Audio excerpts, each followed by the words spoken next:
संपादकीय dictation 100 word प्रति minute की स्पीड से शुरू होगी 5 सेकंड बाद। शुरू। भारतीय रुपया गत 10 वर्षों में लगभग 60 रुपये प्रति डॉलर से गिरकर 86 रुपये प्रति डॉलर के स्तर पर आ गया है। स्टॉप। यह गिरावट 44% की है। स्टॉप। क्या यह हमारी अर्थव्यवस्था के लिए खतरे की घंटी है या एक सामान्य प्रक्रिया है, जो हमें कुछ सुधारों की आवश्यकता के संकेत देती है। रुपया का मूल्यांकन अर्थव्यवस्था के आकलन के लिए एकमात्र पैमाना नहीं है। स्टॉप।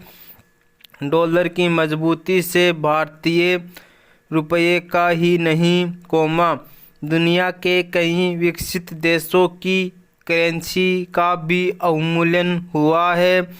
पैरा।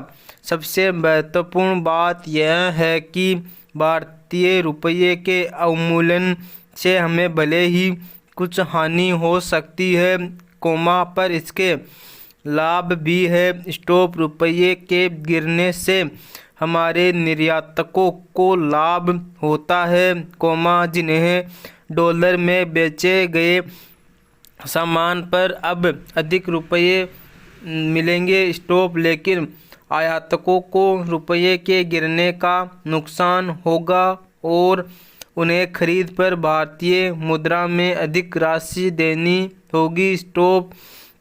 इससे पेट्रोल, सोना, भारी मशीनरी, टेक्नोलॉजी, दालें और खाने का तेल भी महंगा होगा, जिसका असर समग्र महंगाई पर पड़ेगा। स्टॉप। रुपये के अवमूल्यन से विदेश में पढ़ाई भी महंगी हो जाएगी। स्टॉप।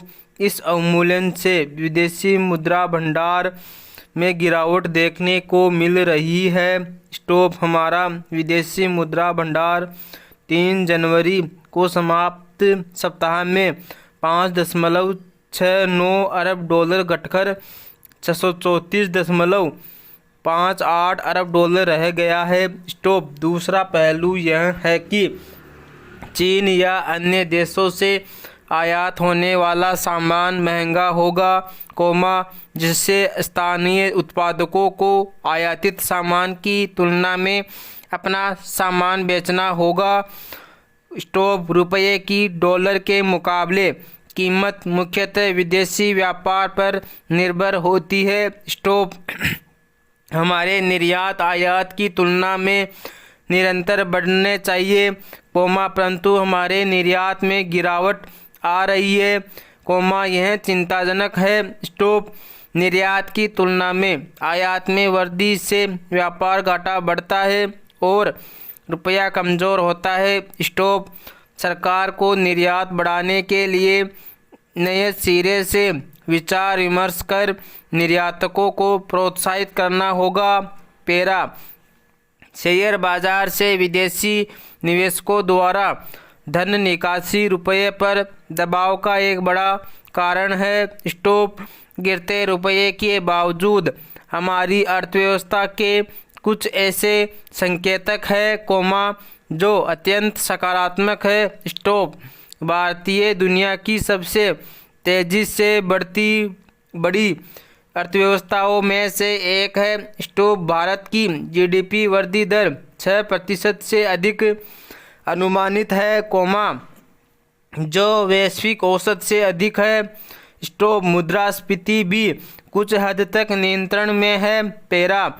रुपये को मजबूत बनाने के लिए हमें कच्चा तेल और पेट्रोलियम पदार्थ, सोना, मूल्यवान रत्न और आभूषण, इलेक्ट्रॉनिक सामान, मोबाइल फ़ोन, लैपटॉप आदि एवं अन्य आयात कम करने होंगे। स्टॉप।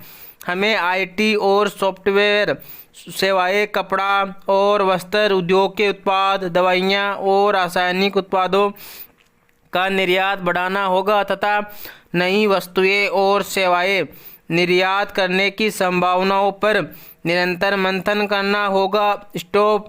निर्यात के क्षेत्र में बड़ी संख्या में नए उद्यमियों को लाना होगा। स्टॉप, हमें गैर ज़रूरी आयात में कटौती करनी होगी। स्टॉप, लग्जरी सामान और श्रवण आयात पर शुल्क बढ़ाकर इनके आयात को हतोत्साहित किया जा सकता है। स्टॉप, पेट्रोलियम उत्पादों पर निर्भरता कम करने के लिए वैकल्पिक ऊर्जा स्रोतों सौर, पवन, हाइड्रोजन को बढ़ावा देना होगा। रुपये की कीमत को स्थिर करने और डॉलर के मुकाबले इसे मजबूत करने के लिए सरकार, रिजर्व बैंक ऑफ इंडिया और उद्योग जगत को मिलकर कदम उठाने की आवश्यकता है।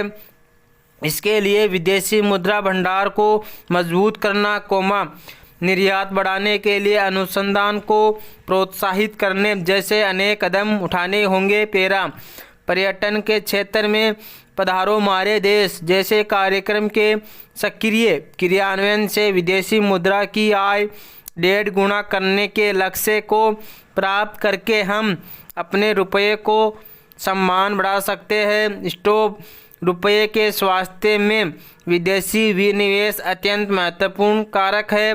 स्टॉप, विदेशी विनिवेश को आकर्षित करने के लिए आर्थिक कारकों से भी ज़्यादा महत्वपूर्ण यह है कि हमारे देश में कानून व्यवस्था की स्थिति बेहतर बने, आर्थिक मामलों के निपटारे के लिए न्यायिक प्रणाली त्वरित हो, हमारा तंत्र भ्रष्टाचार मुक्त बने तथा सरकार नीतियों में पूर्ण पारदर्शिता हो, आम आदमी भी जहां विकल्प उपलब्ध हो, वहां विदेशी उत्पादों का प्रयोग करके रुपये को मजबूत करने में अपना योगदान दे सकता है। स्टॉप।